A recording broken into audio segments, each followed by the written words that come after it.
What is something that everyone should experience at least once in their lifetime?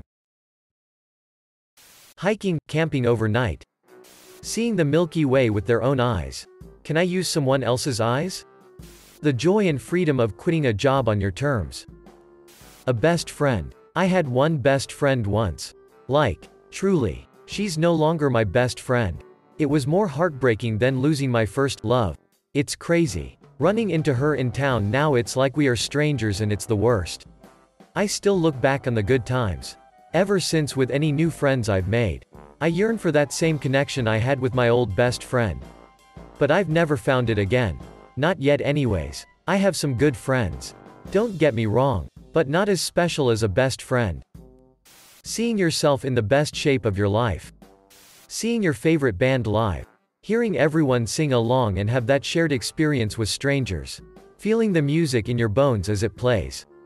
A debt-free life. Well, I am debt-free right now, but I get paid so I can't really enjoy it. Total solar eclipse. It is one of the most awe-inspiring sights our solar system has to offer.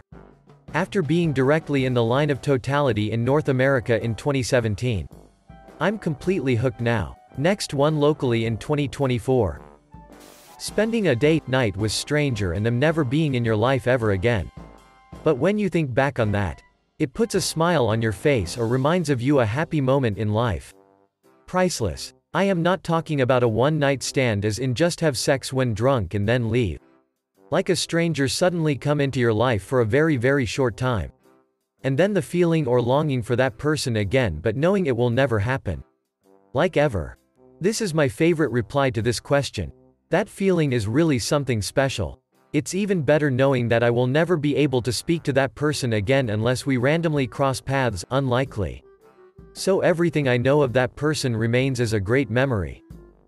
Then you end up finding them on Facebook and ruin the mystery. Hearing the ice cream truck music and running to you mom for money, then sprinting down the street in time to catch the ice cream truck. I work as an ice cream truck driver. Honestly, one of the best parts of my job is looking in my mirror and seeing 10-year-olds sprinting after my truck. Brings me all sorts of happy memories. Closing 76 tabs after a school project.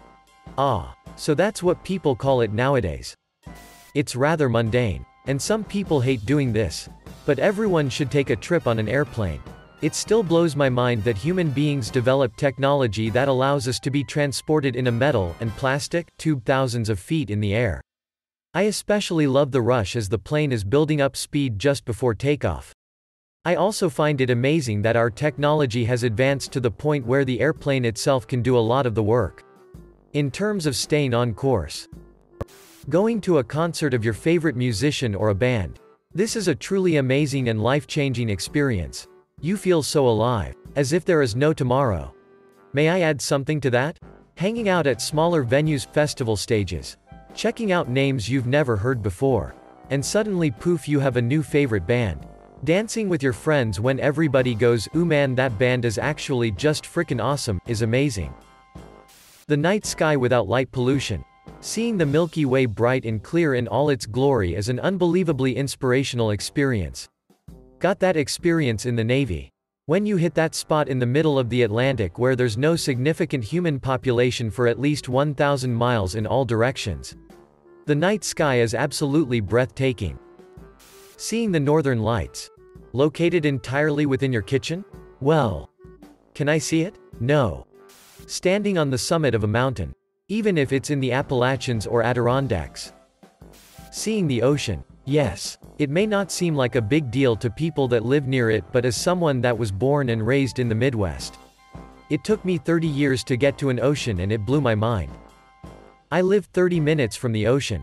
So I find this highly disturbing. Being financially stable. Currently working on this, from building my savings to trying to improve my credit score. It's tough and likely an extremely long process, but I'm hopeful. Even a small step is still a step. It's taken me 6 years now to get my score to the point where I can almost buy a house and to grow my savings to $7,500. Agree. I'm starting small with my retirement savings and trying to build my other savings as well. A sunrise on the beach. How about a sunset on the beach?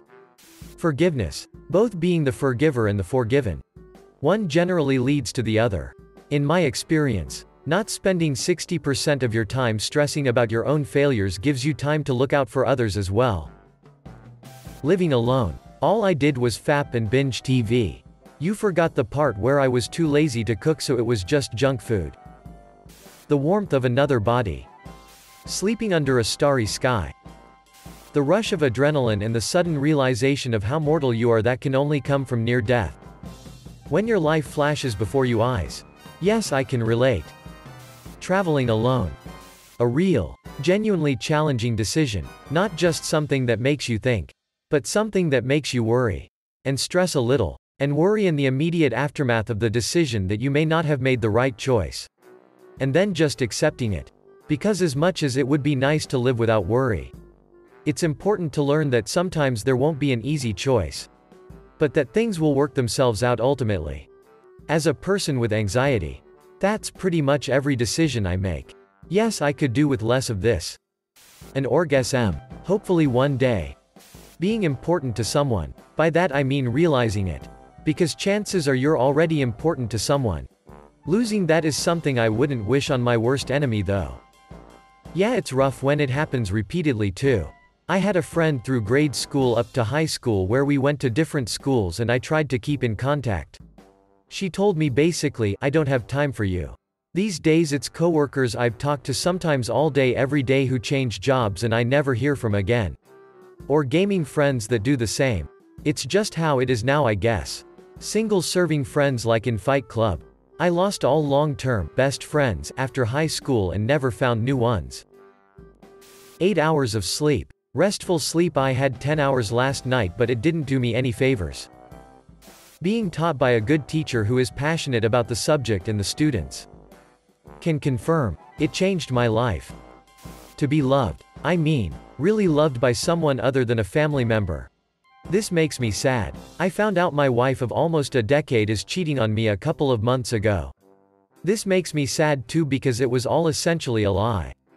She's not the person I thought she was. Taking a leap of faith with something or someone. Only if there's a haystack at the bottom. Synchronized. Death. It's f***ed up. But it can help you be more empathetic. And caring to others. It can also help you appreciate life more. Have a late night talk or hang out with your friends without getting absolutely trashed. I've had this with my childhood friends whenever someone comes home from abroad or someone gets married. We take a day off or half at work and do a small reunion. No one seems to notice how late it gets. We would just talk and drink, alcoholic and non-alcoholic. No pressure on which ones to get. Play board games. Listen to someone play the guitar. Reminisce school. Talk about the future. Anything goes. I feel like everyone should at least experience this. It's so chill. Fail. Really truly fail. Also, it only really counts for anything if it's totally 100% your fault. Failing a class because you just aren't smart enough or you were too lazy to study. Losing an actually good, stable because you weren't a good enough partner. Not getting or even losing a job because you aren't good enough. Etc. It's the biggest educator.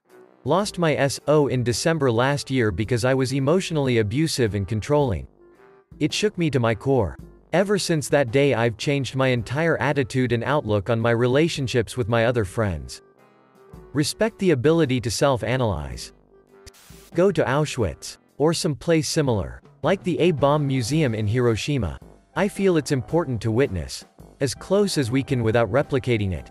The pain and suffering we are capable of inflicting. It is humbling yet terrifying. And something that is easily forgotten in our everyday lives. Lastly, it's important to realize that similar things are happening. Right now. In other parts of the world. Walking about really late at night with one good mate and just talk about life, etc. There's just something so soothing and calm about it.